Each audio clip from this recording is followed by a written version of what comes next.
All right. Good afternoon, Kick Ass Couples Nation, and welcome back to another edition of our KCN Nooner. We are here every Tuesday at noon going live. Sometimes you just get me.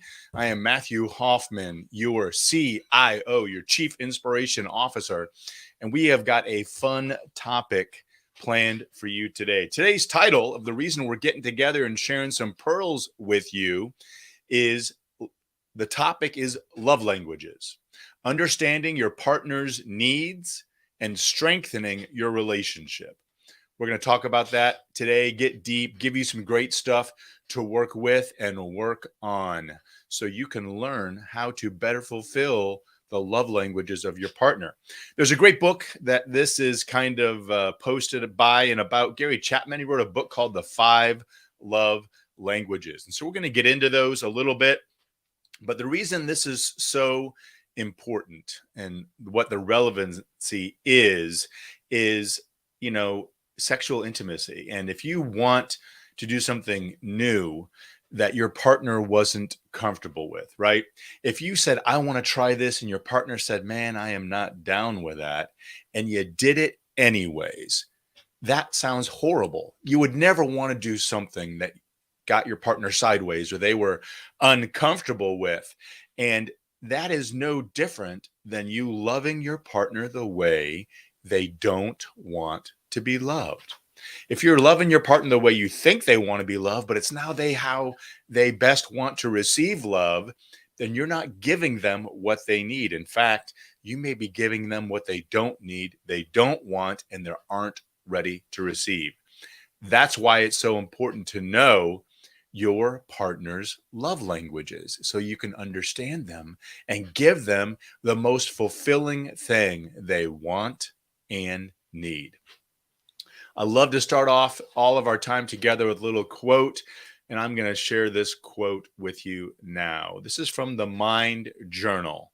The Mind Journal says, knowing your partner's love language is so important. Not listening to them when they tell you how they need to be loved will have them feeling very neglected. Doesn't matter how much you think you are loving them, if it is not in their language, the love won't reach them. I'm going to repeat that last phrase. It bears repeating. If you're not loving them in their language, the love will not reach them. And we all want the love for our partners, our spouses to reach them because we want them to know in no uncertain terms how we love them and why we love them and what we can give them. So let's first of all, if you're not familiar with the five love languages, we're going to get into them and talk about them and why they're important. The first of the five love languages is time. And if you don't know the languages, time is the first one. That means they want to be with you. Quality time. They want to spend time with you. It doesn't really matter what you do, but they want to be with you, building that relationship, creating the bond, and making sure that they get time with you. So if your love language is time, that happens to be one of my top love languages, and my wife knows it. So to me, quality time with her is going to feed my soul. It's going to make me feel loved. It's also one of her top three love languages, time. So we make sure that we intentionally plan time that we're going to be together and build the bonds and have those shared experiences. So knowing how much time and what kind of time are key. In other words, it's not just because proximity, it's not just hanging out and sitting next to each other with the TV on. Maybe it's in a recreational experience. Maybe it's going for a walk. Maybe it's hiking. Maybe that time that you love to spend with them is cooking a meal. Maybe it's going out to dinner. It could be so many different things, but specifically knowing what they are and what they like to do means that you get to deliver on that important love language of time. So proximity and physical connection are huge, and making sure, and if time is one of your love languages as well, making sure your partner knows this is the way I like to spend time with you. So make sure you're doing that. The second love language that we're going to talk about today is touch, physical touch. Now, guys, I know that when you think touch and you think physical, you immediately jump to sex. It could include that, but it doesn't have to, and it certainly doesn't need to. It does means a hug. It could be a kiss. It could be your hand around their waist, their shoulder. It could be a massage. It might be running hands through their hair. I love it when my wife runs her hands through my hair. I could just close my eyes, fall asleep, and purr like a cat, because touch is also one of my top three love languages. And not surprised, it's one of hers too. Tickling her face, tickling her arm. She loves, if I would, she would pay me probably if I could tickle her face every night until she fell asleep. That's how much my wife, my bride, my number one, loves physical touch. So proximity and physical connection are huge in that second love language of touch.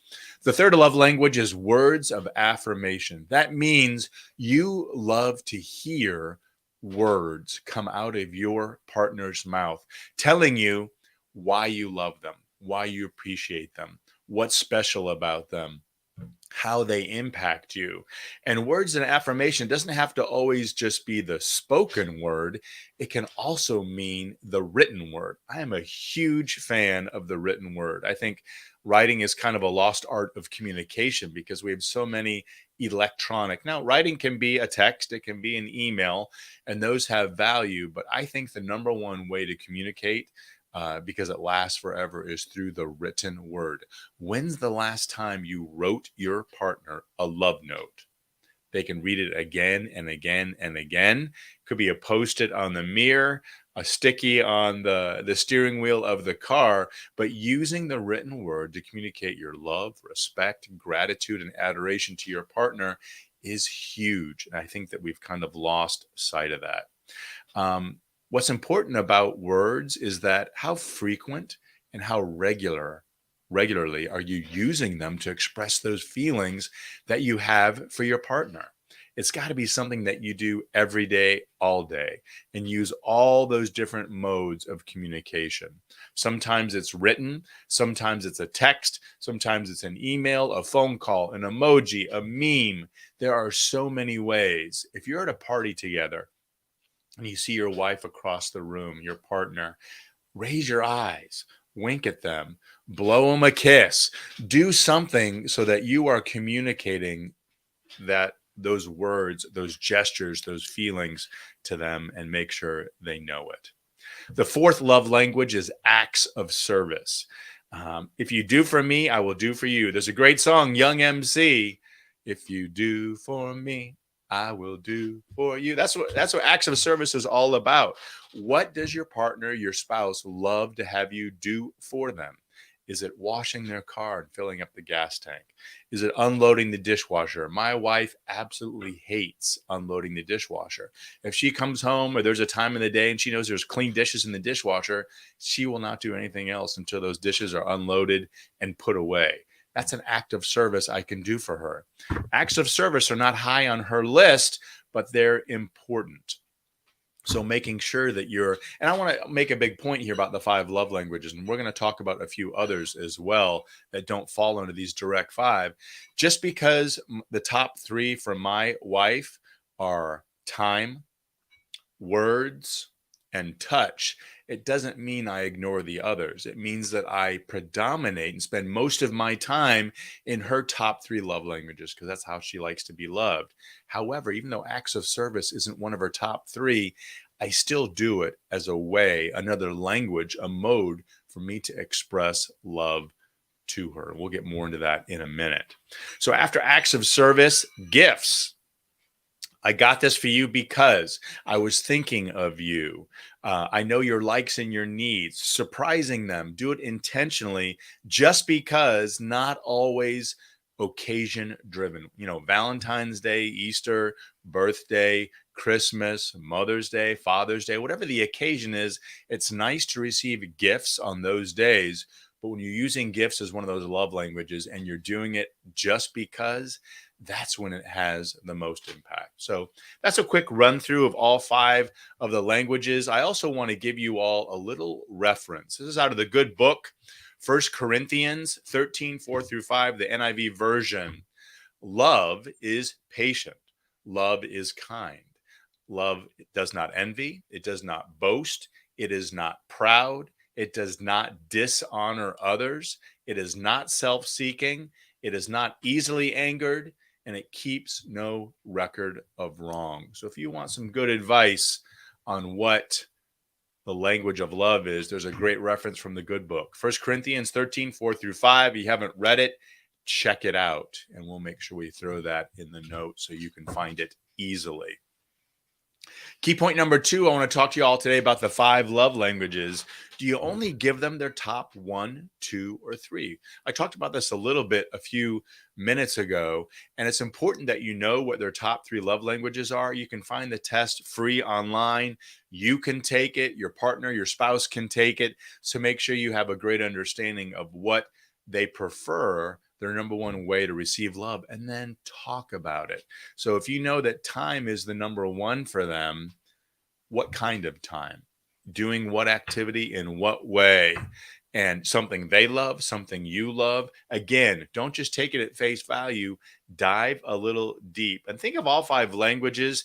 If you use them all, then you're getting the best communication for your partner. And if you're fluent in all 5, that means you can do things in time, in touch, in words of affirmation, in acts of service, and in gifts. If you can hit your partner in all those ways, it means you are doing the most effective thing you can do to love them the way they want to be loved, using all those different love languages. A thing I do with my partner, with Kim, every now and then is I ask her this question: how well am I filling your love tank right now? So, on a scale of 1 to 10, say, rate me. How well am I doing? And if you're not at a 9 or above, then there is a lot of room for improvement. And then you can follow up that question with, how would you like to see me doing it better? When's the time? Maybe you've never asked this question to your partner. Maybe you haven't done it in a long time. What can I do to love you better? Ask the question, sit back and zip the lip and listen. And they respond. Ask probing questions. Go deeper. Don't just settle for the top layer. Say, tell me more about that. And what else? And how else? And what's another way you might like? And if it triggers an idea in your head, say, so you'd like to receive love in this way? And when they say, yes, you've got it, now you know you've got understanding and you can do a better job about giving them love the way they want to be loved, not the way you want to love them. I'd also encourage you to mix it up. Just like intimacy and physical time together, the same old doesn't cut it. You got to get creative. So when you get creative, how you're giving your partner love makes it more fun for you. It makes it more fun for them. I'm going to give you an example. Kim had a great activity as a stay in date one time. There's a dance video you can do on YouTube called Show Her Off, where you can learn how to swing dance together. Throw it up on the big screen TV in the house, and we worked on it together. I got to say, I forgot most of it. My wife is a much better dancer than I am, but we mixed it up by having time together. Another way I did that for her, we recently moved to Greenville, South Carolina, and there is a country western bar called the Blind Horse Saloon. They do line dancing every Wednesday night, and they even have instruction. So I took her. She loves to have time together. That's one of her love languages. She loves to dance. She likes new experiences. So the two of us went and got out there on the dance floor and learned a couple of new line dances and had a blast. So there's an example. There's a way you can mix it up. One of her love languages is time together. She likes to dance. I took the initiative. I took the time. I planned an event. We laughed. We had fun. And we're going to go back and do it again. The third point I want to bring to you is languages may change over time and prioritization. So the question is, are you intently focused on meeting their love needs first over yourself or others? Or are you making sure your needs are met first before you meet your needs of your partner? When I talk about prioritization, that's the whole thing that our platform at Kick-Ass Couples Nation is built on. How well are you prioritizing your partner? Most problems can be solved if you are prioritizing your partner in the best and right way. Because if you are, it means you're putting them first before yourself and you're working to deliver on your commitment to your partners. And that's key. If you're not prioritizing them, that's where most problems come out in a relationship. You're putting work ahead of them. You're putting a workout ahead of them. You're putting your kids, other family members from your family of origin together. You're doing other things and putting other people or things ahead of them when they require and should be in that first place for you. Doesn't mean being a doormat, though. Putting your partner first doesn't mean they roll over you. You give, give, give, you never receive. But it does mean that in the world of prioritization, you are putting your partner first above anybody else, and they know it and they feel it. If your partner knows and feels that you're putting them first above everybody else, then you're going to do a great job of filling that love tank. And your score, when you ask them on a 1 to 10, is going to certainly be high. So don't be afraid to ask your partner what they want and then deliver what they say. Don't guess or do what you think they would like. Come right out and say, how would you like me to love you? How would you like me to give you love? This happened for my wife and I not too long ago when I was talking about the physical intimacy side of love. I asked her, I said, how would you like me to love you tonight? I listened and I delivered because it wasn't about me. I knew I was going to enjoy being together with my wife no matter what, but she told me how she'd like to be loved and I delivered. So that's being attentive to her, and I get to enjoy it as well because I'm filling her love tank and having a shared and meaningful connection with her. Really would encourage you to do that.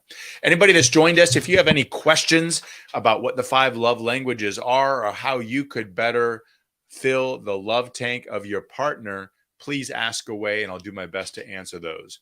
If you're watching this video in a recorded version and it's not live, you can send any questions you have to info@kickasscouplesnation.com. We'll also do our best job to answer those questions. So secondly, you got to be willing to share your needs openly. It's not just about you meeting your partner's needs. That's the priority and that's the important thing. And when you do that, you give them the opportunity for your needs to be met. But have you shared what your needs of? How do you like to be loved? How would you like them to give you love and share with them? Nothing wrong with using this following phrase or question to your partner. I want you all to be willing to say, I could really use or would totally appreciate if we could ... fill in the blank. When's the last time you said to your partner, I would love to do this with you. I would love if we could have this experience together.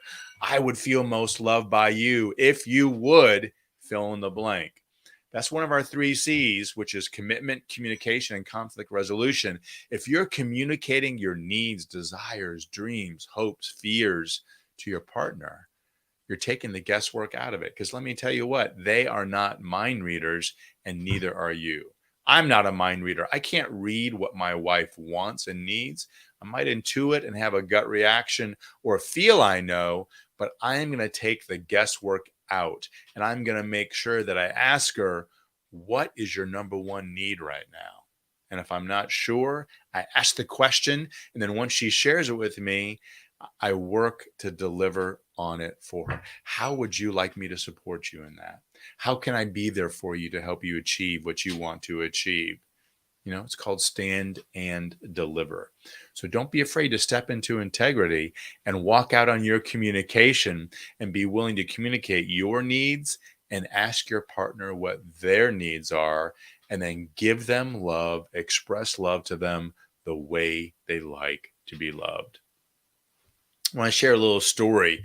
Early on in our relationship, I thought my wife made the comment to me. She called me Calvin. She said, you've got a great sense of style. You're so much better at putting outfits together and dressing in a fun and current way. She goes, I look at my closet and I just get confused. Not my gift. That's why I try on so many outfits. I struggle to know what's going to make me feel good? What's going to make me look good?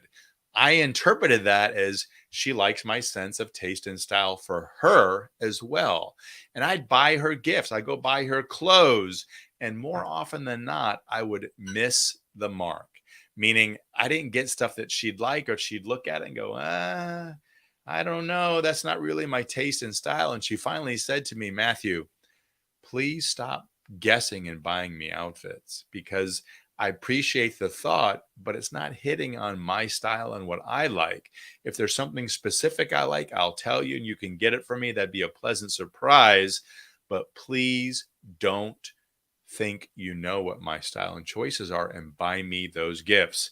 And by the way, gifts is not one of my wife's top 3 love languages. So not only was I getting something that she really didn't want me to do, but I was getting something that she didn't necessarily like or love, and it was falling flat. So I was missing on 2 levels right there. So that's how I learned how to make sure I was giving her love, the top 3 ways she likes to be appreciated. I do buy her gifts every now and then if I was thinking about her, or she says, oh my gosh, I'd love to have some time. I file those things. I write notes. So I do give her gifts, even though it's not one of her love languages, the top 3, because I try to stay fluent in all 5 of those love languages and make sure I am paying attention to her and loving her the way she wants to be loved.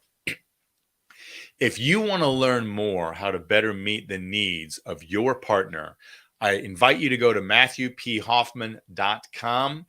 Check out Kick-Ass Couples Nation. You can get your free relationship assessment call. You're going to talk to me one-on-one for at least half an hour or more time if we need it. And we're going to talk about what are the obstacles getting in the way from you living your best relationship right now. We are here to help. I'd love to hear what you're facing, what those obstacles are, and if there's anything I can do to eliminate those obstacles so you can be living in your own relationship nirvana right now. Shoot me a text, drop me an email at info@kickasscouplesnation.com. You can schedule your appointment, jump right on my calendar, a time that works for you. If you want more great tips and tricks and you want to hear about people who are masters of relationships, listen to the Kick-Ass Couples podcast. We are on most platforms, and we interview people who are masters of relationships and share how they face the tough things in life, how they've sailed through them, and how they've overcome them. A lot of good stuff there. We do special episodes on how to get to your own relationship nirvana, how to deal with grieving and loss. We have a great episode coming out with Dr. Chris Cambis. He is a licensed marriage family therapist, and he's Gottman certified. He trains trainers. He was the co-author of my book, Kick-Ass Husband, Winning at Life, Marriage and Sex. And there's a great episode coming on how to go deep on your intimacy and crank up the satisfaction in your love life. So we hope you check it out. Again, if you have any questions, you can throw them in the chat right now. If you don't want to throw them in the chat, send it to info@kickasscouplesnation.com. It will make it to me. And listen to this full episode. If you want to learn how to master the 5 love languages, learn what your partner's love languages are, and how you can best meet them and give them exactly what they need. Thanks for tuning in today. Hope you guys remember that happily ever after does not just happen. It is definitely on purpose. Come back every Tuesday at noon, and we'll have another KCN Nooner with a timely topic that can help you have the relationship of your dreams right now. Thanks for tuning in, guys. We'll see you soon.